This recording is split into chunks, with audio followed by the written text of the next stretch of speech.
Salve, salve, terráqueos. Mais um episódio do meu, do seu, do nosso podcast Questão de Saúde.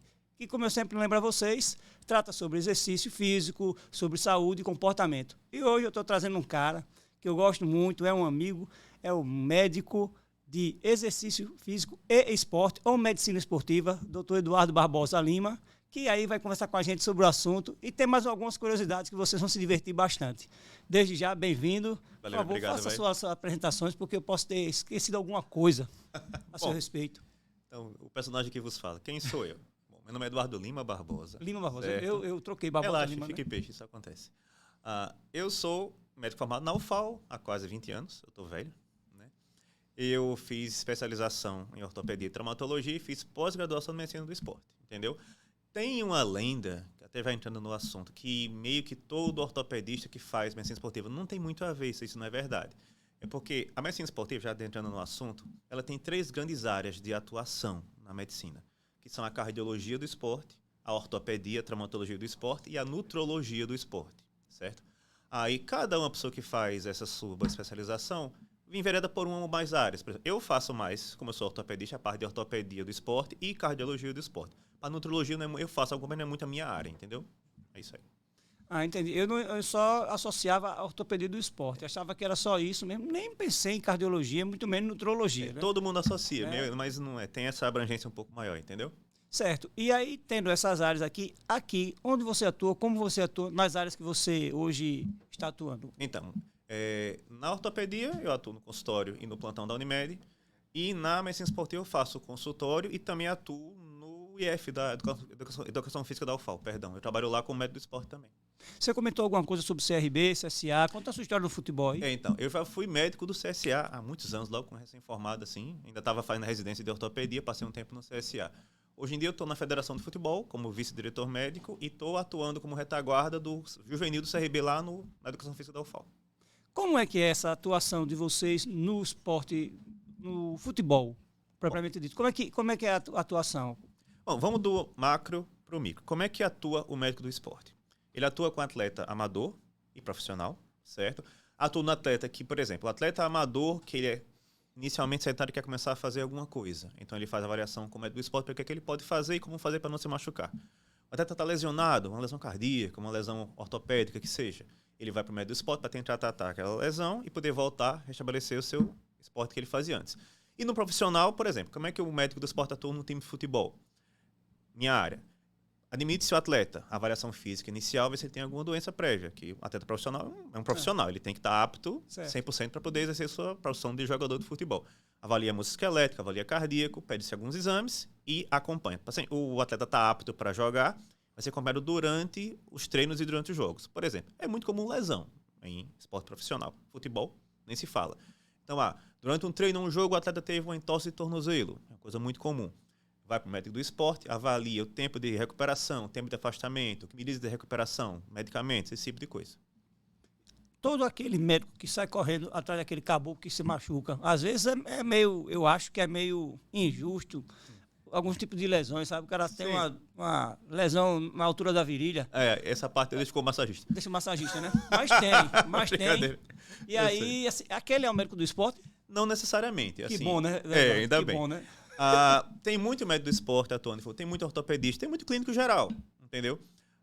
Aqui em Alagoas, há um certo profissionalismo, mas não está tão profissional assim. Em São Paulo, o cara vive basicamente para o esporte. O cara mete o São Paulo, trabalha só no São Paulo ou poucos locais fora. Ele dedica-se ao time, entendeu? Aqui tem, mas por exemplo, eu, no CRB, eu faço retaguarda, mas não é a minha única função. Eu tenho as minhas outras funções como médico, entendeu como é que é?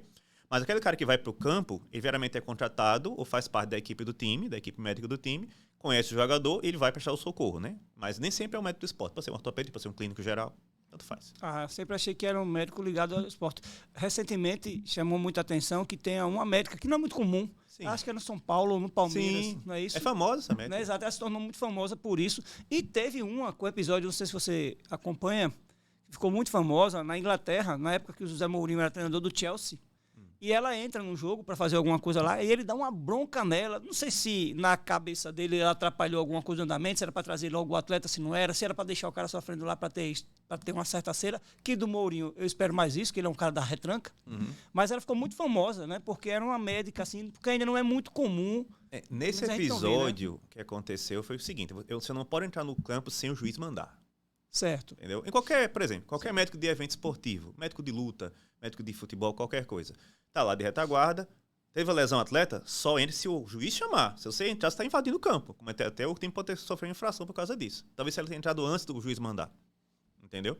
Isso. Porque assim, o jogador faz uma cerinha, faz parte, porque ele cava uma falta quando faz uma cera, esse tipo de coisa. Brasileiro. Valoriza um pouco a lesão que não é tão grave assim para dar um tempo de descansar. Beleza. Agora, este episódio dessa colega, ela deve ter entrado sem o juiz mandar. Então isso aí não pode, isso é falta, isso é infração.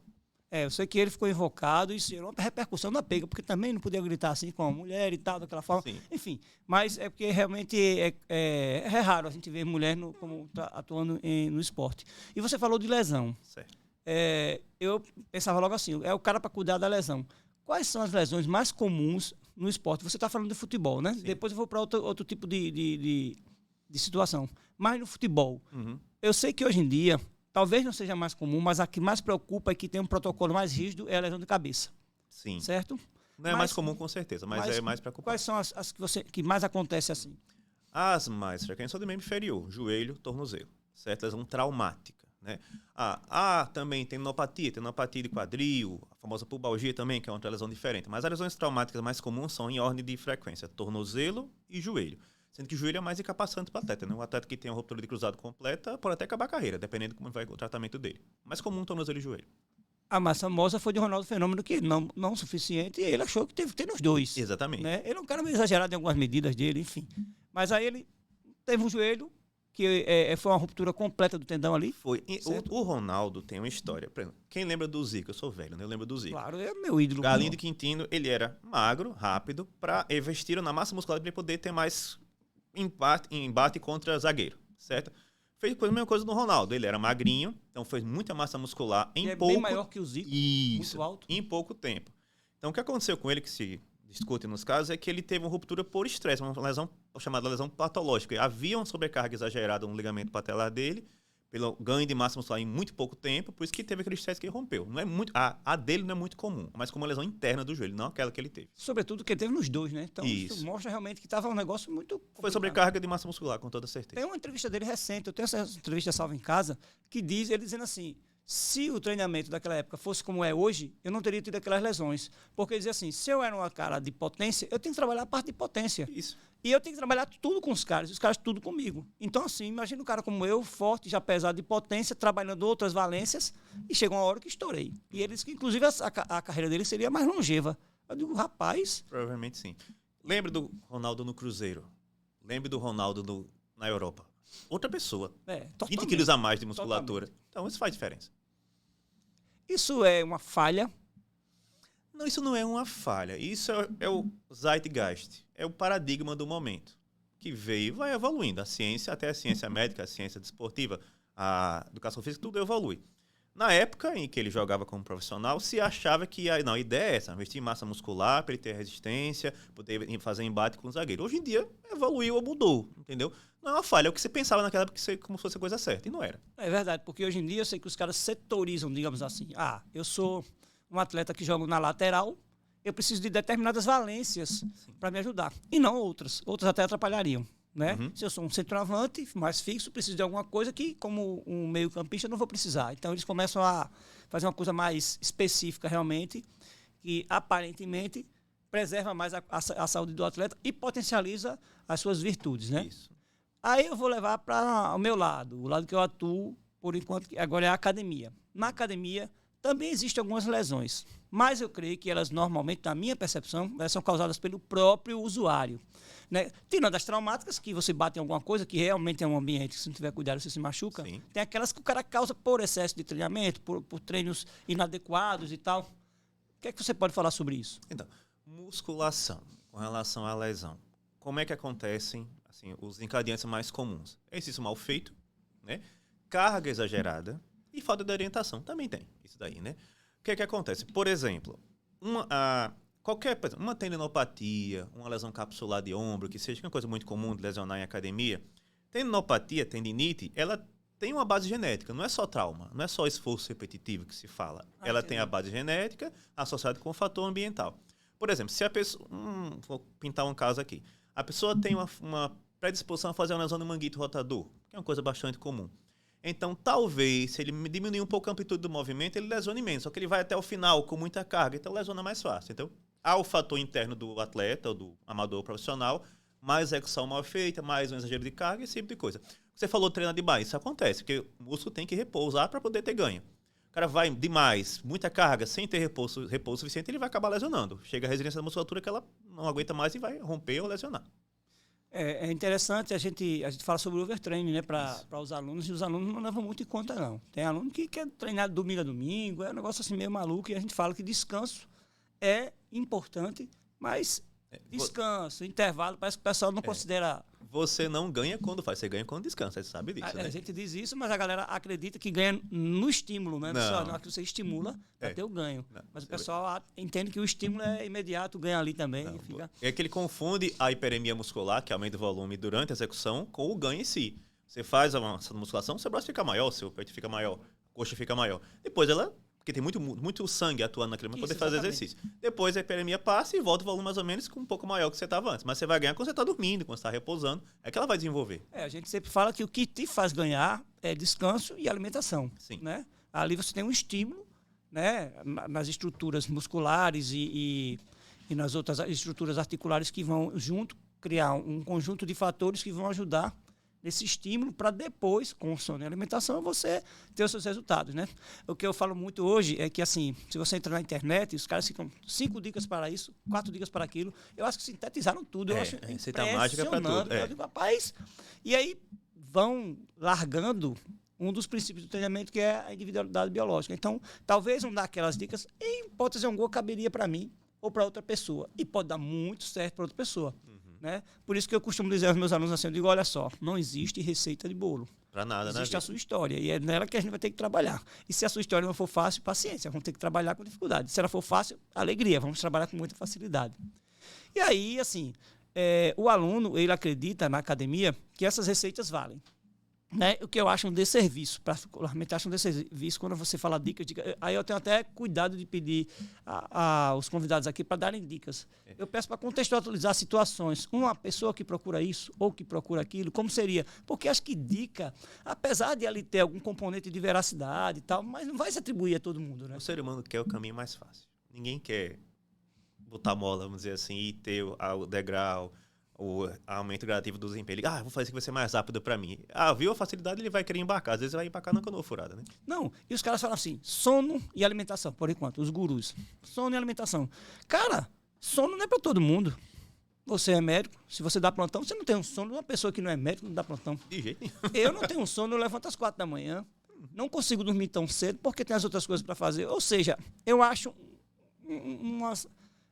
uma propaganda. Apenas isso. E eu vejo muitos colegas reproduzindo. Tem que ter sono, tem que ter sono. Aí eu digo, bicho, então, a gente trabalha nos mesmos lugares, tem mais ou menos a mesma carga. Que papo é esse? Como é que você está conseguindo dormir mais? A conta não fecha. Não. O seu dia tem 30 horas, porque o meu só tem 24 e não dá para dormir às 8. Não, né? não dá não. Entendeu? Então, assim, eu acho que às vezes acaba sendo um desserviço você jogar para as pessoas algumas coisas como essas dicas, receitas de bolo, porque você acaba criando na pessoa uma expectativa irreal. E aquele cara que fala a verdade, ele sai pelo errado. Uhum. Não é? Porque normalmente o que fala a verdade é o mais chato. Né? A gente leva pra escola, o professor mais chato foi o que a gente se lembra. Pô, aquele cara me ajudou pra caramba, realmente, no fim da história. Na minha época era professor de matemática, quase sempre. Então, eu acho que tem esse cuidado. Por isso que eu pergunto, o cara para contextualizar, acho melhor. A gente tem um aluno que já está treinando há algum tempo e agora ele já treina com um monte de colega, todo mundo lá treinando junto, porque os caras acham que o treino deles é o treino top das galáxias. E aí, tá treinando, só que esse cara tá lá de domingo a domingo. Esse cara vai ter problema, não vai? Ele não só não vai ganhar o suficiente, como ele vai ter problema. Só para entender, pessoal. Musculação é uma lesão muscular controlada. Eu estou botando carga e estou rompendo as fibras da musculatura. Quando ela repousar, ela vai se refazer, vai hipertrofiar, aumentar o número de células, de miócitos. Então, quando eu lesiono na musculação, Eu lesionei, tanto é que tem aquela história, que é uma lenda, né? Vou ter que fazer essa lenda aqui. Você faz exercício de depositar ácido lático e fica dolorido na sua musculatura. Isso é mentira. O ácido lático faz o metabolismo interno da musculatura, reabsorve em 5 minutos. A dor que você sente é a dor da lesão muscular que você fez. Isso é natural. Agora, se você fez lesão muscular de bíceps, trabalhei bíceps na segunda-feira, repousei na terça, e vou trabalhar talvez na quarta-feira, eu consegui já recuperar alguma coisa. Então, vou ter o ganho a partir daí. Todo dia, bíceps, não vai ganhar nada e vai acabar lesionando uma lesão mais séria. Por isso que a gente tem cuidado no tipo de divisão de treino, né? Da mesma forma que eu sempre alerto as pessoas que me dão a oportunidade de falar, porque a gente percebe que cada vez mais a gente fala para menos pessoas quando você tem uma linha de trabalho que não é de invenção, que não é de moda. Você é tido como uma pessoa meio antiga, o que para mim eu elogio, né? E aí você diz, mas eu treino A, B e C. A é peito e tríceps, B, costas e bíceps, C, trapézio, consegue dividir ali ombro e trapézio, né? Consegue fazer uma divisão didática disso aqui, e ainda bota o D, que é só a perna. Eu disse, mas não há necessidade, necessariamente, toda divisão ser essa. Você pode, dependendo do seu objetivo, usar outros estímulos, e dentre esses estímulos, a divisão pode mudar, né? Só que a galera não entende isso. Então, assim, eu acho que a gente hoje está no meio que acaba criando muita lesão, porque as pessoas entendem que algo é uma regra, não mudam aquele estímulo, e a gente sabe, como você mesmo falou, que o estímulo sempre, ele vai chegar no platô, ou vai até exagerar naquela estrutura, e aquela estrutura vai dar PT em algum momento. Sim. Não é? Então, você acha que existe uma forma, existe na sua área alguma campanha para que as pessoas tenham uma melhor orientação e cuidado para que elas realmente consigam ser longevas e com resultados? Porque é um mercado para surdos, viu? Você fala, o cara não faz, só faz o jeito dele. Eu costumo dizer que eu aprendi com um colega. Musculação é tão bom que até fazendo errado ainda dá alguma coisa certa. Aí você se ilude naquilo. O problema é o seguinte, assim, isso em todas as áreas. Começa com o próprio consumidor, o atleta amador profissional, passa pelos médicos, passa pelo educador físico, passa por tudo. No dia de forma, cada ser humano é um ser humano. O trabalho com você não é igual o trabalho com a pessoa que está do seu lado. Vai ter resultado diferente. O que acontece com os profissionais é que eles botam a mesma forma para todo mundo. Você vai fazer assim, porque eu aprendi que assim dá certo. E dá certo em alguns casos, como você falou. Não em todos os casos. O que falta, talvez, seja um pouco de individualização do treinamento. Não. Como é que é você? Você dorme mais, dorme menos? Você aguenta mais carga, mais endurance? Como é que eu vou trabalhar com você para poder ter o seu ganho? Individualização é o que está faltando. Eu acho assim, que se você minimamente estudou anatomia, você sabe que algumas pessoas já têm uma predisposição, olhando para ela, para algo de maior resistência e menos velocidade, ou vice-versa. Tanto que a escolha de atletas, às vezes, o primeiro parâmetro é você olhar o biotipo da pessoa. Físico, exatamente. Peraí, esse cara aqui para velocidade. Tanto que o Bolt ele é uma exceção. Normalmente os corredores de provas de velocidade são mais baixos e fortes. O cara é alto e forte. Não é? Então, assim, são coisas que chamam muita atenção. Eu, salvo engano, acho que o Claudinei Quirino, ele era um cara que... Parece que a NASA quis estudá-lo porque ele tinha uma predisposição de fibra tal, que o deixava em condições de correr muito bem, no nível profissional e olímpico, provas rápidas e provas longas. Né? Ele chegava a correr, salvo engano, até pelo menos 400 metros ou até uma prova de 800 metros, que já é uma diferença muito grande, né? Porque os caras de 100 metros normalmente correm 200 metros com barreira, não chega nem a 400. Né? Ou seja, então a gente já sabe que existe essa divisão. Mas o cara faz e bota todo mundo no mesmo bolo. E acontece o que acontece com o Ronaldo, né? E o camarada entra naquela coisa da lesão. Aí, falando em lesão, na academia, você falou que essas lesões, normalmente, elas são um conjunto de atitudes e associado a questões genéticas. Internas do próprio país. No seu trabalho, qual é a que você tem mais recebido? Então, geralmente são as atitudes, né? Por exemplo, tem um caso engraçado assim. Chegou para mim uma paciente que ela estava com lesão de tríceps. Aí eu perguntei, você malha? Ela falou, eu malho. Chama malhar, né? Fazer musculação. Como é que você fez essa lesão? Não, porque eu estava aumentando a carga e de repente eu lesionei. Mas estava com quanto de carga? Tipo assim, a relação de carga que ela estava era demais para o peso dela. Ela tinha 50 quilos, estava pegando quase a mesma coisa de tríceps. Mas entenda, há um limite. Não, eu vou botar tudo. Ela achava que ela ia aumentar até 100, entendeu? Existem os limites que a pessoa tem, que todo ser humano tem. Então ela achou que, não, eu comecei com 10, 20, 30, vou chegar nos 200. Falei, não, minha senhora, cada pessoa tem um limite de força. Posso aumentar o limite de força, beleza. Mas chega um ponto que eu não consigo mais aumentar. E ela achou que ia aumentar de maneira definida e acabou lesionando, rompeu o tríceps de maneira parcial, mas rompeu. A recuperação para alguém que tem um rompimento de tríceps? Depende do... Assim, lesão muscular tem 3 graus. Grau 1, grau 2 e grau 3. Tem a ver com a quantidade de músculo que você rompeu, né? Grau 1 é em torno de até 5% do total da musculatura. 2, acima de 5, em torno de 50%. E 3, ruptura total. Uma ruptura total, geralmente, a depender do grupo muscular, é cirúrgica, entendeu? Uma lesão grau 1, repouso, medicação específica, controle da dor. O grau 2 vai para recuperação fisioterápica, mudança de exercício e tudo mais. O problema é como intervir na lesão muscular, que ela tem fases. Ela tem a fase que o músculo acabou de romper, tem a fase que começa a se refazer. Se você entrar com medicação errada na fase errada, você atrasa a cicatrização. Se você entrar com um treino antes de completar a cicatrização, você vai fazer uma lesão fibrosa que vai ter menos função de musculatura, entendeu? Então depende do grau de lesão. Isso é feito por exames ou aquelas... Eu vejo isso no futebol, quando os caras caem lá, a pessoa palpa, já faz, sabe? É uma técnica, você certamente tem, de verificar que naquele momento ali não dá, o cara vai ter que ser substituído. Então eu creio, como leigo, que ali é uma avaliação apalpatória. Isso, assim, e depois você leva para exame de imagem. Como é esse protocolo de vocês? Então, exame clínico, ainda sempre fala, clínica soberana. Eu consigo das duas situações, por favor. A do futebol, que é muito popular para a gente, e da luta, que depois vou entrar na história de luta com você. E essas 3 situações. Luta, muito forte hoje, futebol e nas academias. Qual é o protocolo nessas 3 situações? Quando você está num futebol profissional, você viu a lesão que o cara teve. Você tem, eita, ele levou um carrinho por trás e caiu em cima do joelho. Então eu sei que deve ser mais ou menos assim. Vou pro exame clínico do atleta na hora lá, que ele caiu no campo. Vejo mobilidade. Se tá a mobilidade preservada, você pensa na lesão que foi no mínimo, no máximo um grau 2. Não pode ser um grau 3, já que ele tá mexendo. Beleza. Esse é outro sinais associado. Por exemplo, se teve um hematoma local, deve ser um grau 2. Porque grau 1 raramente faz aquele equimose, aquele arroxeado. Certo. Que fica por fora da perna, do braço, seja lá o que for. Então, teve equimose, tá pesado na mobilidade, eu penso num grau 2 clinicamente. Vou confirmar o exame de imagem, porque é o seguinte. Atleta, ele é um profissional que usa o corpo para poder ganhar o seu sustento. Então, dele, o tratamento é um pouco diferente. Então, tem exame de imagem mais cedo. Até ressonância, ou ultrassom, depende do que for o caso. Porque a lesão pode atrapalhar a vida profissional dele. Então, no futebol, é isso. Eu avalio clinicamente inicialmente, vejo... se o cara levantou depois, está com pouca dor, é uma lesão grau 1. Tem que tratar. Mas pode até voltar durante esse jogo e vai ter que tratar depois que terminar a partida. Grau 2 não, grau 2 tem que sair. Grau 3 você consegue ver. O paciente vai ter uma retração da musculatura às vezes, ou não consegue mais mexer e fazer aquele gesto funcional. Então isso aí, para o grau 3. Bota na maca e tira. Isso com relação ao futebol. Com relação à luta. Luta é um negócio meio diferente, entendeu? Sou da luta, né? E eu estou muito em evento de luta como médico. O atleta que tem uma lesão traumática de luta, você só pode intervir sempre se o juiz chamar. Ora, por exemplo, se eu vejo que o cara tá levando muito pra cara na cabeça, tá tendo sinais de alteração de consciência, eu fico gritando... Juiz, aí para me deixar entrar. Até porque o juiz ele não tem essa percepção. Isso, né? Não deveria ter. Às vezes tem, mas geralmente ele não tem essa percepção. Então, quando eu vejo que o cara tá indo muito mal, eu digo, um trauma mais grave que é o trauma cefálico, né?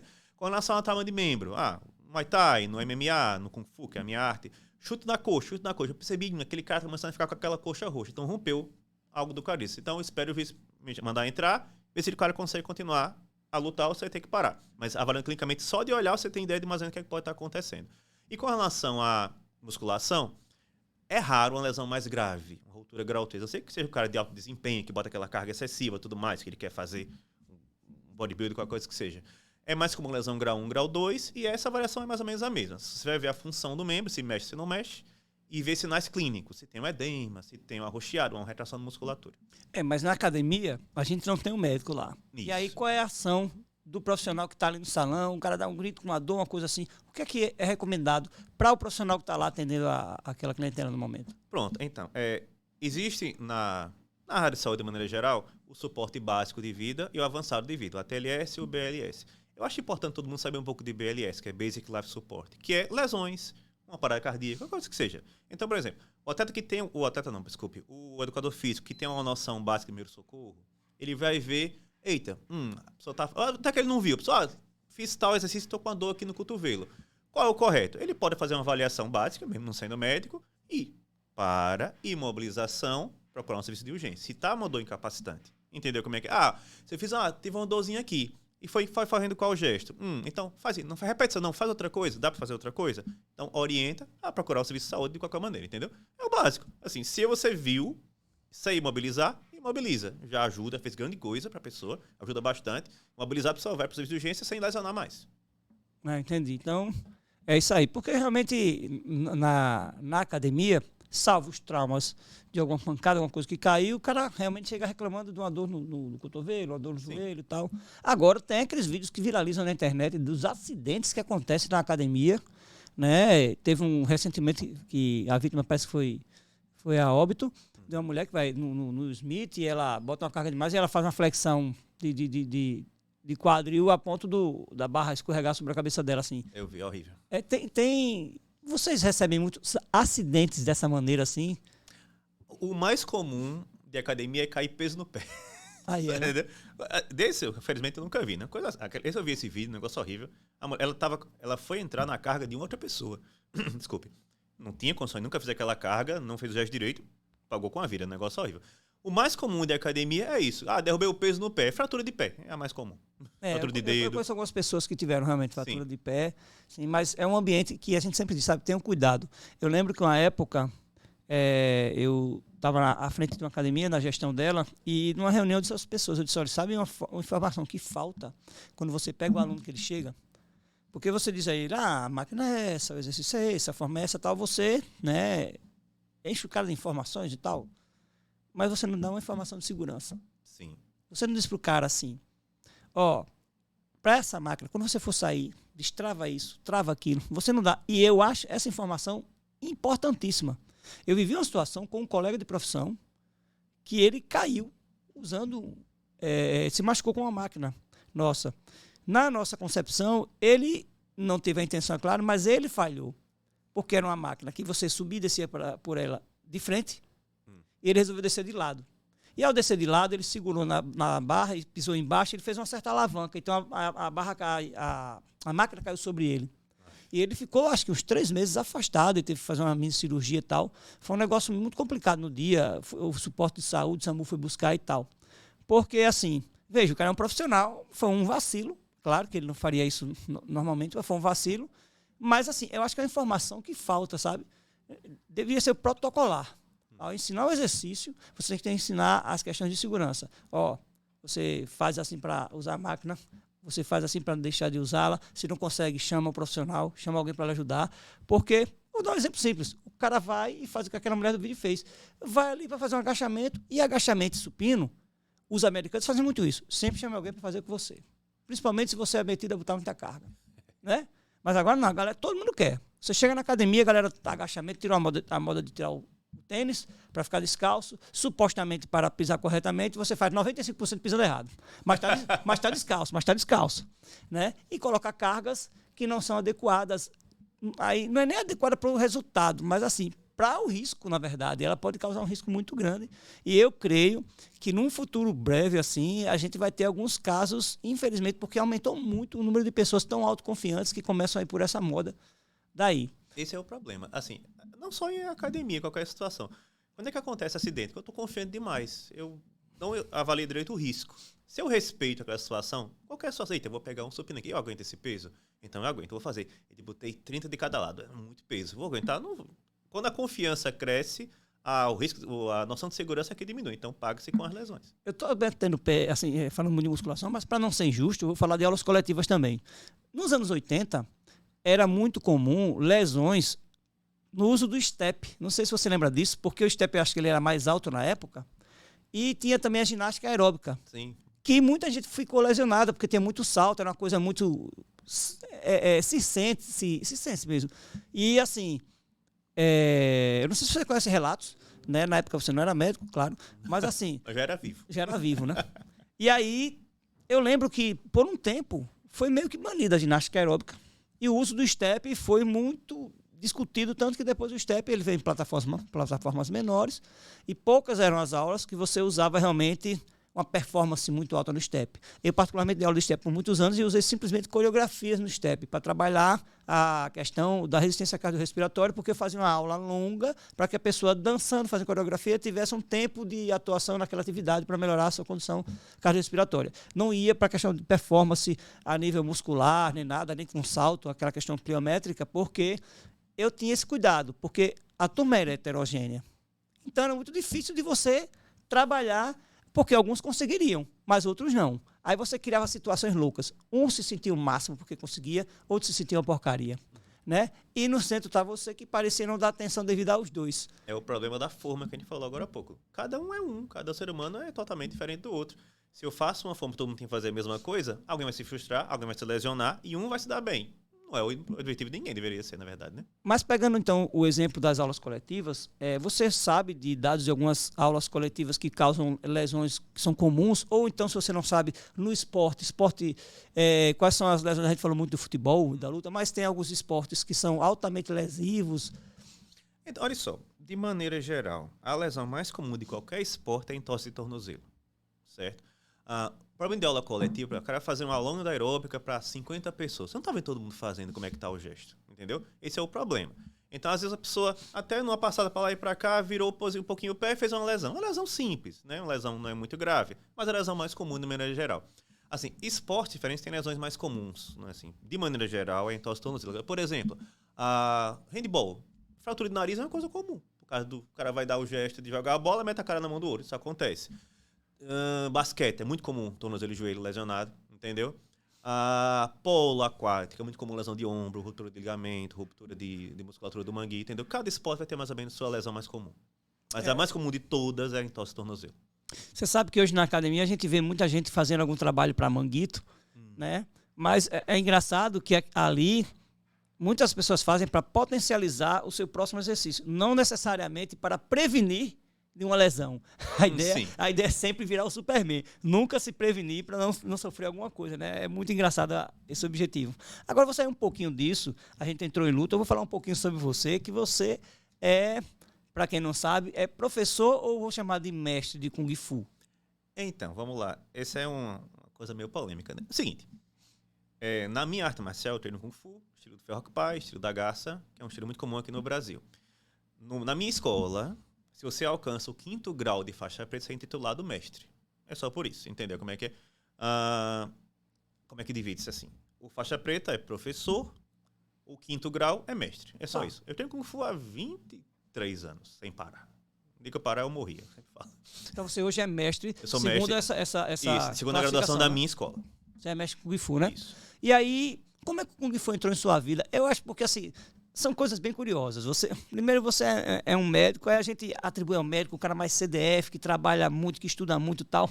Quando um médico hoje faz atividade física, hoje é mais comum, assim. Mas quando ele treina as pessoas, inclusive, já não é tão comum. Aí chama muita atenção.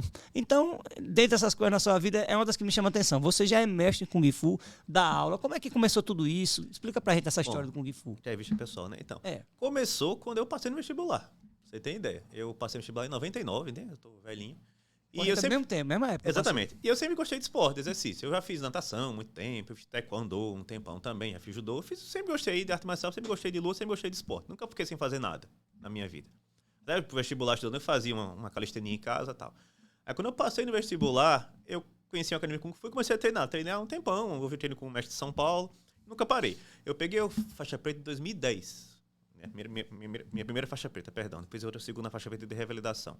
E desde 2008, eu dava aula quando era instrutor, na academia quando eu treinava, entendeu? E assim, eu sou professor de faculdade também. Eu sempre falo, eu gosto mais de ser professor do que de ser médico. Eu amo ser professor, eu amo ensinar. Então, na aula da faculdade, eu me realizo bastante, eu gosto de passar os conhecimentos poucos que eu tenho, né, para os alunos. E na aula de arte marcial, assim, o que é que eu vejo, assim? Transforma a vida da pessoa. Porque assim, o grupo que a gente faz é um grupo mais ou menos assim, homogêneo, a galera é muito tranquila, não tem aquela coisa de brigar, de machucar ninguém. Você assistiu o filme que ele fazia igual, né? Isso, não tem, não. Na minha época, pelo menos de adolescente, terminava o filme de luta, a gente ia pra rua pra fazer igual. Antigamente era mais... Eu sempre apanhava, né? Assim, eu também. Aí eu parei por isso. Antigamente sempre era mais... Hoje em dia tá mais, assim, controlado. Pensa muito na lesão do atleta. Por exemplo, você falou de trauma cefálico, que é uma coisa muito importante. Na minha academia, existe trauma cefálico, pancada na cabeça, porque é arte marcial. Mas sempre feito com muito cuidado. Porque eu sei que uma trauma cefálica é uma concussão, o diagnóstico. Quando eu tenho um trauma cefálico, eu tenho um dano cerebral. Mínimo que seja, mas eu tenho. Então se minimiza isso daí. Para ela até ter uma vida longa treinando, entendeu? E no Kung Fu, a gente treina assim, falando da minha arte, a gente treina elasticidade, treina equilíbrio, propriocepção, treina força, treina a mente com as rotinas, entendeu? Treina autocontrole, treina defesa pessoal, assim, eu amo. sou suspeito para falar, na verdade. Mas assim, essa aí eu me identifico assim, me sinto contemplado com o que você falou, que ser professor é uma coisa... Primeiro que você tem que ser ou meio doido ou abnegado para ser professor, né? As duas coisas. No nosso país, né? Porque assim, professor é uma coisa tão importante e tão desvalorizada. Então assim, você tem que gostar mesmo. E quando você diz que gosta de ser, diz, pronto, realmente eu ele é amo doido, ser professor. realmente ele é doido. É a melhor coisa assim. Né? Eu também tô com você nessa, assim, é muito bom, é muito ótimo. bom. Isso nos dá N possibilidades. Eu digo que a melhor delas são os relacionamentos. Sim. Poxa, a gente conhece gente de todos os meios, de todas as idades, são de situações econômicas, intelectuais. É muito legal, né? É muito legal. E é um caminho para ajudar as pessoas muito legal. Assim, você tem uma forma, você tem... E agora eu acho a coisa, o professor é um ser o que gosta de verdade. Sim. É um ser escolhido, divinamente falando. Porque, assim, eu acho realmente uma missão divina, cara, ensinar. Eu acho ensinar assim, uma coisa que traz realmente uma alegria absurda. Então, a minha recompensa em ensinar qualquer coisa, se eu ensinar você a, sei lá, a dar um nó, qualquer coisa que seja, é a satisfação do pessoal, pô, ele fez uma coisa que eu passei para ele, eu fico feliz se você conseguiu fazer. Por exemplo, eu sou da aula de ortopedia, né, nas faculdades aqui. Puxa o microfone um pouco perto para você. Então, por exemplo, eu ensino o aluno a examinar o ombro assim, assim. Quando eu vejo examinando ele, pô, fico feliz, que bacana, ele aprendeu o que eu passei para ele. Eu deixei uma coisa, entendeu? No Kung Fu também. O soco que você dá dessa maneira aqui. Eu vejo o aluno fazendo o soco de maneira bacana e melhorando, pô, eu fico feliz. Essa sensação pessoal. Eu vejo que eu passei uma coisa para ele e ele melhorou da vida dele alguma coisa com aquela coisa que eu passei para ele, entendeu? É recompensa quando eu vejo a pessoa fazendo a coisa certa, que eu acho que é certo. É isso. Realmente é muito legal. Eu acho, poxa, eu sempre agradeço. Eu disse, cara, eu sempre digo, obrigado por ter me dado essa possibilidade, assim. Algumas pessoas dizem que é dom, eu acho que dom dá uma certa ideia de privilégio, eu não quero isso, não. Então, assim, mas que é algo muito especial, né? Associado a isso, aí eu vejo que você tem uma academia. Como é que as pessoas que querem fazer Kung Fu com você, que se interessaram por essa história, podem fazer? Então, atualmente, eu alugo um espaço lá no Clube Fênix. Tradicional Clube Fênix, lá na Praia da Avenida, entendeu? Eu tô lá desde 2014. Eu treinava em outra academia e montei a minha própria, né? A partir de 2014, desde então, eu tô lá. As aulas são segunda e quarta noite, entendeu? Eu tenho o Instagram da gente, que... pra você falar, é meio difícil de... Sim, diz aí, coloca aí. Pode falar pra turma aí. Chama Long Rock Shaolin do Sul. LONGHOK Shaolin do Sul. Tudo junto. Você vai ver nossa academia, ver nosso site, bota um vídeo de vez em quando lá, o nosso trabalho. Conhece o contato diretamente a partir de lá. Tá, qual é o perfil do pessoal que procura o Kung Fu? Então, arte Porque marcial... no meu tempo, sim, era Bruce Lee. era Bruce Lee, Pensava, porradeiro, brigador. Aqui, o dedinho, Isso. fazia flexão só com o dedo. A gente faz com 2. Faz com 2. Já Já melhorou muita coisa. É mais fácil pro aluno, porque era só com 1, era Com 1 eu não aguento mais não. Era isso aí, tem aquele negócio, tinha os gritos. Isso, Aquele barulhinho, aquele negócio assim e tal. Firulazinha. É uma coisa que ficou marcada nessa geração que acompanhou o Kung Fu, né? E Bruce Lee, para os estudiosos do corpo humano, da força, da resistência e tal, ele sempre foi uma referência, né? Quando você usava alguns exemplos, como o Schwarzenegger, né? Que é o bodybuilding e tal. O Bruce Lee era o cara da luta, com potencial atlético muito grande e tal, e mental. Sim. E mental. Então, por isso que eu estou te perguntando. Ele era filósofo, né? Formado em filosofia, o Bruce Lee. Aí não sabia de cidade, mas faz todo sentido, pelas colocações que ele colocava lá. Então, cada arte marcial tem mais ou menos o seu nicho, né? Por exemplo, a galera que gosta do jiu-jitsu, que é muito bacana, tem um perfil mais ou menos assim, tal. É do Muay Thai, é diferente. Falando do meu Kung Fu, né? Quem é que procura Kung Fu? A galera que gosta um pouco da filosofia, né? E ele vai e procura por isso, e porque, eu quero aprender a lutar, tudo mais, Kung Fu bacana. Porque, por exemplo, no Kung Fu nós temos as rotinas. Aquele cara fica lutando sozinho, vem filme que ele fica lutando sozinho, que ele chama-se Taoló ou rotina. É uma sequência, uma coreografia de luta, onde ele aprende a dar o golpe, ataque, defesa e faz um treinamento condensado, tipo um funcional da arte marcial. Então, é um perfil da pessoa, geralmente é um pessoal já de, tipo assim, jovem, hoje em dia procura menos um Kung Fu. Paciente adulto, universitário, já tem um certo... Que assim, já viu as artes marciais, todos que gostam mais dessa daí, que gostam um pouco da parte da meditação, gostam um pouco da parte da filosofia, e vê isso como um meio de manter a saúde, não como brigar com ninguém. É o perfil, basicamente, do Kung Fu hoje em dia, é esse daí. A questão do Karate Kid, sim. O atual, que era... foi o Jack Chan o último, né? Ele fez ele é do Kung Fu, o Jack Chan. Porque eu vi uma diferença com o Pet Morita, né, que fazia o seu Miyagi. Ele era karatê ali. Então, olha só. Eu achava muito confuso. Eu vou perguntar a alguém que vou explicar que eu sou nerd e gosto dessas nuancezinhas assim. o Karate Kid original, o filme dos anos 80, que amo aquela trilogia, tem até um quarto filme que eu nunca vi, que é com a Hilary Swank. É karatê. Se bem que o Miyagi é karatê. O Chris é Tang-Soo-Do, mas é outra arte marcial. A série atual, que é muito bacana, acho que a melhor série que tá passando hoje em dia é o Karate Kid, é aquela série. Ainda é karatê, só que aquela filmagem que teve com o filho do Will Smith, Certo. o Will Smith tem a marca, ele detém a marca Karate Kid. Então até que você vê na série Netflix, ele é produtor executivo da série. É por isso. O Karate Kid do Jack Chan é Kung Fu, total. Não tem nada de karatê ali, entendeu? Mas o nome, o nome é pra poder utilizar o marketing do filme original. Só isso. A série atual e a série antiga, Karate Tang-Soo-Do. Tang-Soo-Do é uma arte marcial coreana. Mas o filme do Jack Chan é Kung Fu, total. É, porque eu pergunto isso, porque você falou aquela questão de movimentos. Eu disse, poxa, aquilo ali, né? No karatê eu sabia que tinha um kata, mas ali não parecia um kata. No Kung Fu era uma coisa mais diferente, era uma coisa mais fina, sabe? Tipo uma dança assim. A diferença, assim, as rotinas tem no Muay Thai, tem no Kung Fu, tem no Karatê, tem no Taekwondo, que é a origem. O Karatê, ele tem origens no Japão, mas tem um pouco da China também, né? Vê um pouco do Kung Fu também. No Karatê se preza muito pela força. Então, ataque firme, certo? Até o Bruce Lee tem uma frase sobre isso daí. O soco Karatê é um soco forte, é um soco como uma barra de ferro. O soco Kung Fu é uma bola de ferro com uma colinha de ferro. É um soco mais fluido, entendeu? Porque se tenta imitar os animais no Kung Fu. Entendi. Então, uma garça, um tigre. Então, são momentos mais diferentes, mais fluidos. O Karatê é um momento mais firme, tem mais força. A diferença de origem é essa daí. Entendi. Me diga uma coisa. Você já teve que usar para se defender ou para dar um corretivo em alguém, o seu Kung Fu? Porque eu acho que você leva uma vantagem. Por quê? Porque, veja, do ponto de vista jurídico, você pode bater e salvar o cara logo depois. Ou seja, você não foge do local. Você é médico, você usa os dois suas duas especialidades. Do jurídico eu tô lascado, sabia disso? Eu já tenho muita vontade, logicamente. Já pensei em usar várias vezes, mas eu não uso. Nunca usei, espero nunca usar. A gente treina para não lutar. Sempre falo isso daí. Porque é o seguinte, não sei se você sabe, no direito brasileiro, o atleta marcial é considerado arma branca. Eu já ouvi falar, não sabia se era lenda ou se era realmente... Se você der um tapa em mim, ele processa por agressão. Não tá você, é tentativa de homicídio. Entendeu? Então, a agressão no atleta marcial tem implicações a mais legais do que o atleta, uma pessoa que não treina arte marcial nenhuma. Assim, na vida passa muito estresse, confusão. Eu já tive situação de, cara, eu tenho que matar esse cara, mas respira, segura, porque é o seguinte, ainda mais pra mim hoje, eu sou um professor de arte marcial, eu tenho que dar exemplo. Imagina aquele que tá brigando na rua, que coisa feia, entendeu como é que é? Então, já tive vontade, tive situação que eu esperei 5 mil vezes pra não dar um tapa na cara da pessoa. Um tapa não, dar um socão, um chute, qualquer coisa. Mas nunca usei e pretendo nunca usar. Agora, mesmo assim, o fato de você ser um médico ligado a essa especialidade de medicina do esporte, do exercício, você tem vantagens como profissional, como professor de Kung Fu, como mestre Kung Fu, porque você vai... Como uma pessoa que vai para o Kung Fu, para a arte marcial, você aprende a atingir a pessoa, os golpes e tal. Mesmo que seja com a finalidade de defesa. Mas você tem um conhecimento anatômico muito mais profundo. Né? Um pouco mais do que a maioria. Exatamente, com os seus alunos, a não ser que já tenha gente que esteja seguindo o seu caminho também como médico. Isso é uma vantagem.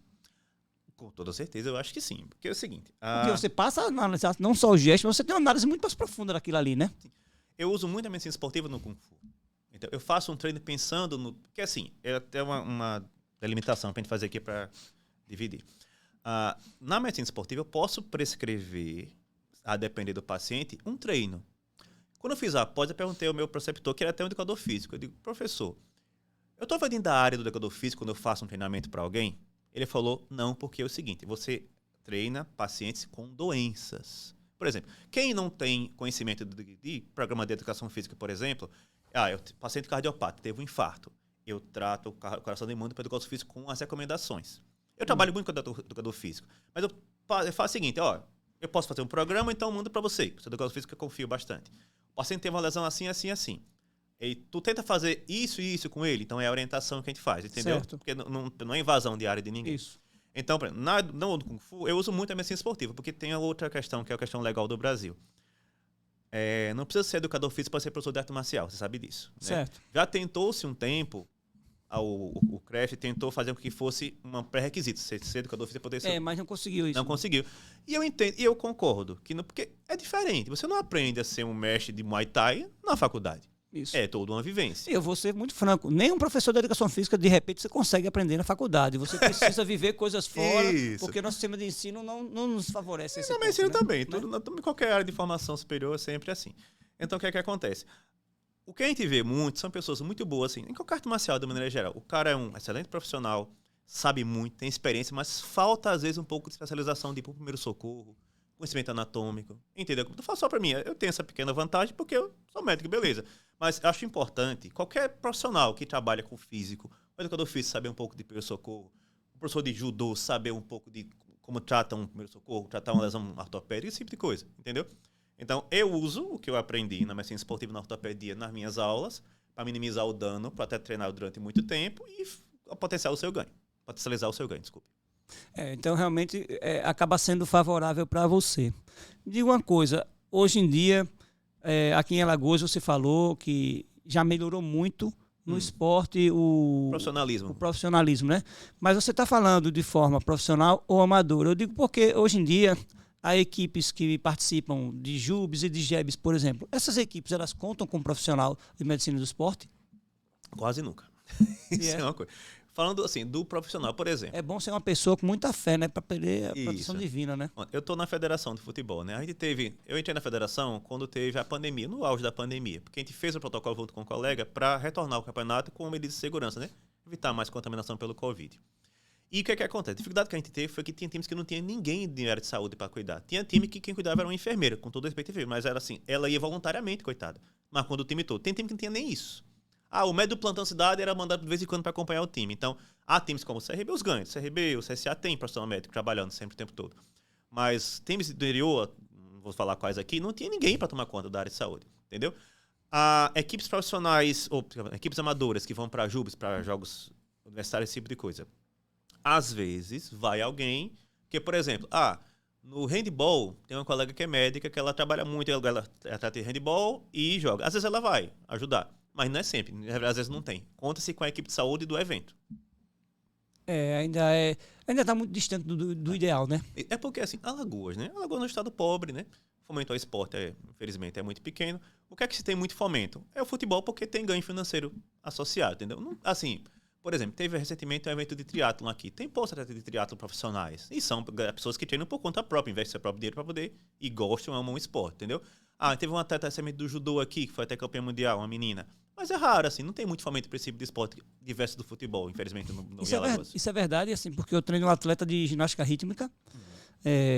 Ela tem 11 anos de idade e é uma categoria que a própria Confederação Brasileira não subsidia para ela determinadas coisas. Tanto é que quando ela foi selecionada para viajar, para competir representando o Brasil no Sul-Americano, no final do ano passado, a gente teve que correr atrás para conseguir com alguma rifa, alguma coisa, as passagens, a despesa com alimentação, com tudo que era necessário. E o melhor, ela foi lá, era um trio, ela e duas meninas, e elas trouxeram um título. Né? Mas elas não tinham acompanhamento médico, não tinham nada não. E a gente, durante a época que a gente treina, a gente já voltou a preparação esse ano de treinamento, eu tenho, assim, um contato com o fisioterapeuta dela, mas que é a família que está bancando, sim, né? Como a família tem que bancar o meu trabalho.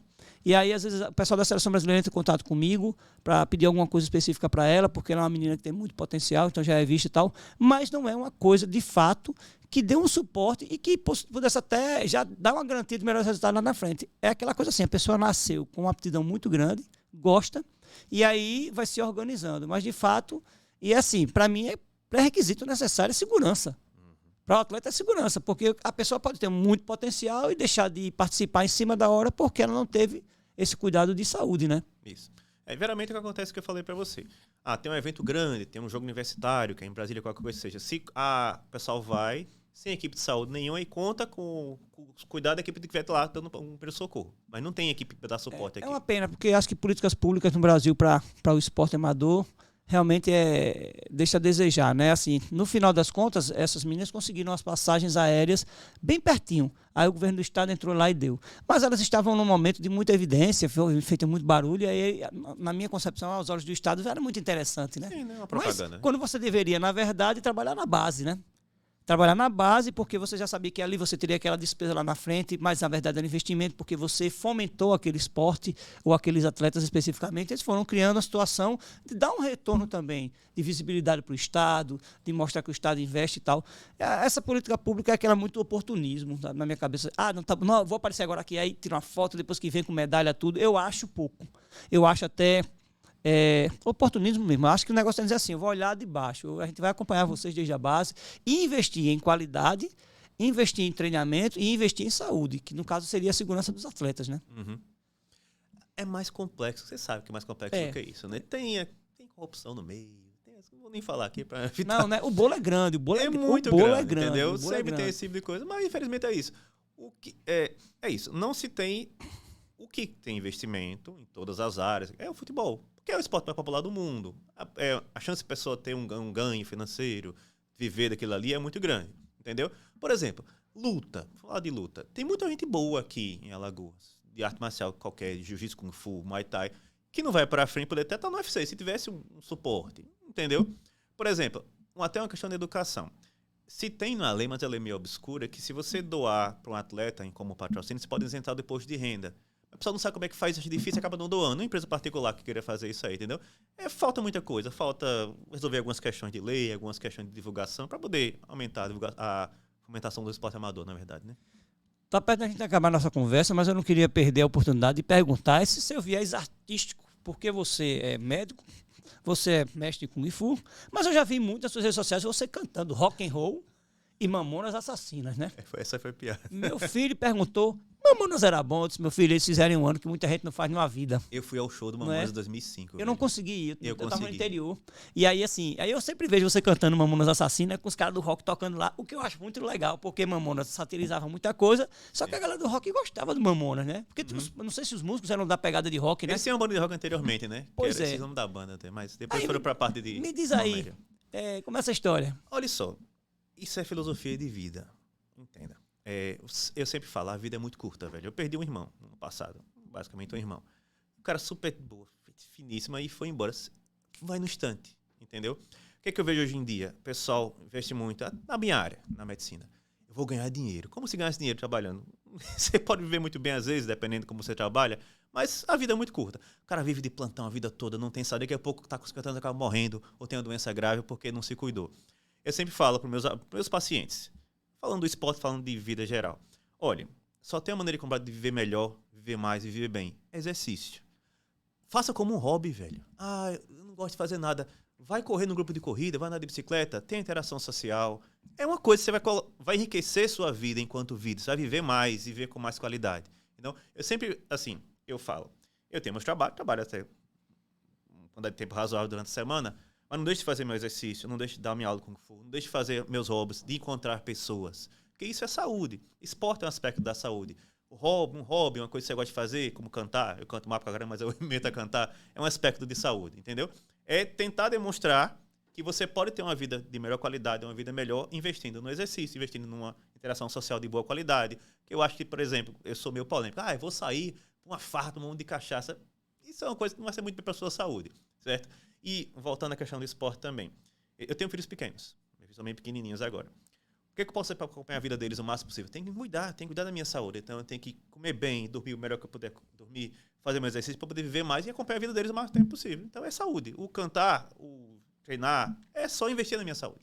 Você falou coisa assim que eu me identifico. Eu também já perdi um irmão, né? Eu tinha 10 anos de idade na época, meu irmão morreu com 12 anos.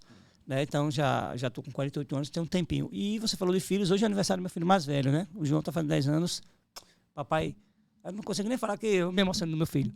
Enfim, falou do filho, falou do filho me quebra. Enfim, e assim, eu tenho uma palestra, né, que eu comecei ano passado com esse projeto, e eu tenho seguido por aí, fui em alguns locais fazer essa palestra, chamada Exercitando a Felicidade. Que é justamente isso. Eu coloquei a questão do exercitando para tentar seduzir as pessoas. Vai falar de exercício, porque ele é mais sedutor. Uhum. E por incrível que pareça, a felicidade não é. Ela é quando você tem falta dela. E tem um vídeo de um médico, eu não sei qual a especialidade, que ele diz assim, eu acho que você já viu, porque viralizou, achei massa, assim, que nunca viu as pessoas nos seus últimos momentos sentindo falta daquilo que elas buscaram a vida inteira. É basicamente isso. Ela sente falta daquilo que ela não deu valor. Exatamente. Né? Então, assim, é exatamente isso. Está aqui um médico falando para a gente O que é que a gente tem que fazer mesmo? É valorizar a vida. Exercício é um remédio. E, melhor, ele é profilático. É o remédio, né? É o remédio. Tem uma história que diz assim, se ele fosse uma pílula, podia não ser a mais cara, mas seria com certeza o remédio mais valioso do mundo. Porque ele, assim, ele previne e ele cura. Né? E quando as pessoas olharem isso como realmente algo que dá prazer e que não é sofrimento, como as pessoas acreditam que é, você vai ter uma vida realmente muito boa e ele vai influenciar na sua cabeça. E a sua cabeça, porque ele vai atingir neurotransmissores que vão te dar uma sensação de prazer, vai te tornar uma pessoa mais agradável, mais sociável. Pode ter certeza, exercício físico, ele vai levar a sua vida sempre para cima. Você tem que aproveitar isso. Eu não estou falando sozinho isso não, tem um médico falando, a medicina, a literatura, tudo mostra isso. Mas se vende muito pouco disso. Esquece o que se vende hoje em dia, porque você tem que ter senso crítico. O exercício físico, na medida que você puder. Na medida que você puder fazer, que a gente sabe as limitações da vida, ele é o remédio para a sua vida inteira. E se você é como eu e ele, que temos filhos, a gente sempre diz o seguinte, eu quero viver muito porque eu quero estar perto dos meus filhos. O exercício físico é a garantia de que você vai viver muito. Pelo menos ela lhe dá muitas chances de viver isso. Então, se você quer viver muito, faça exercício físico. Cara, obrigado por você ter vindo. Obrigado pelo convite. Eu sempre digo que todo mundo que tem vindo aqui tem me ajudado bastante. A gente está começando com podcast, né? Questão de saúde. Você pode me achar por enquanto no Vercosa Personal, que é meu Instagram. Esse programa está sendo gravado, mas a gente em breve está lançando e a gente vai, uma vez por semana, colocar qual vai ser o programa que vai passar, desses que foram gravados. A gente já começa agora, a gente está finalizando o mês de janeiro de 2023 e espero que seja um projeto que ajude a vocês. Vocês podem correr atrás. O Eduardo já disse também do Instagram dele. E aí a gente vai trocando ideias. Se você gosta, comente. Não é por uma questão de like, não. É porque é o feedback que a gente tem para poder fazer algo que é interessante para você. E se você não gostou, a gente também saber. Poxa, isso não foi legal. Tá bom? Eu queria que encerrasse com você dando alguma mensagem como essa para o pessoal olhando para aquela câmera, da sua experiência de vida, a sua experiência acadêmica, enfim. Acho que você tem algo para dizer para as pessoas. Aproveita. Talvez eu consiga acrescentar uma coisa para vocês. Bicho, é isso. A vida passa muito rápido. Eu fico pensando, pô, eu tenho 45 anos, eu tinha 27 um dia desse. E a vida já passou. Cheio de cabelo. Não tinha tanto cabelo assim. Nunca teve tanto cabelo, não. Certo. E o que é que fica? São os momentos, bicho. Trabalhar é importante, você tem que ter sua vida, logicamente. Mas, tira uma horinha para brincar com teu filho, uma horinha por dia, isso faz tanta diferença para você, bicho. Tira uma horinha para encontrar um amigo bom e conversar com ele, e se abrir, uma amizade saudável. Tira uma horinha da sua semana que seja para fazer um exercício. Uma horinha é pouco, pelo amor de Deus. 150 minutos por dia, por semana, pelo menos. Cria o hábito saudável de se cuidar. Porque, estética é a última coisa. Eu quero saúde, eu quero independência. E vai acabar. Diga a todo mundo, gente, se prepara para isso. Estética vai acabar. É no instante. Eu quero ter um velho independente que não precisa de ninguém, não precisa de uma cadeira de rodas. Eu quero ter uma saúde quanto eu puder ter minha saúde. Eu quero ter elasticidade. É isso. Investir em você, ter uma vida boa. E grande parte disso é o exercício físico. É investimento de vida, é salário. Porque você... por exemplo, você pode ter milionário. Chega um câncer, velho. Desidero não adianta. Já era. Já foi embora, entendeu como é que é? E câncer previne muito câncer com exercício físico. Então é isso, investe em vida. Porque vida é isso, a vida no chão te passa, é uma fagulha. E se você puder aproveitar a sua vida de maneira boa, saudável, investindo no seu templo, do seu corpo, você vai ver muito mais e muito melhor. Tá vendo aí, né, gente? O que não falta é a oportunidade aqui no podcast de você ouvir pessoas diferentes falando suas experiências de vida, falando o que elas aprenderam na sua vida acadêmica, profissional, na sua vida pessoal. E a gente espera que vocês estejam gostando. A gente está encerrando os podcasts, né, gravados agora em janeiro, porque a gente agora vai voltar já com eles sendo lançados para vocês e a gente já vai entrar na outra pegada de mais convidados. Espero que vocês estejam gostando. Sempre deixe o feedback e, como eu sempre digo, até a próxima. Muita luz e muita paz.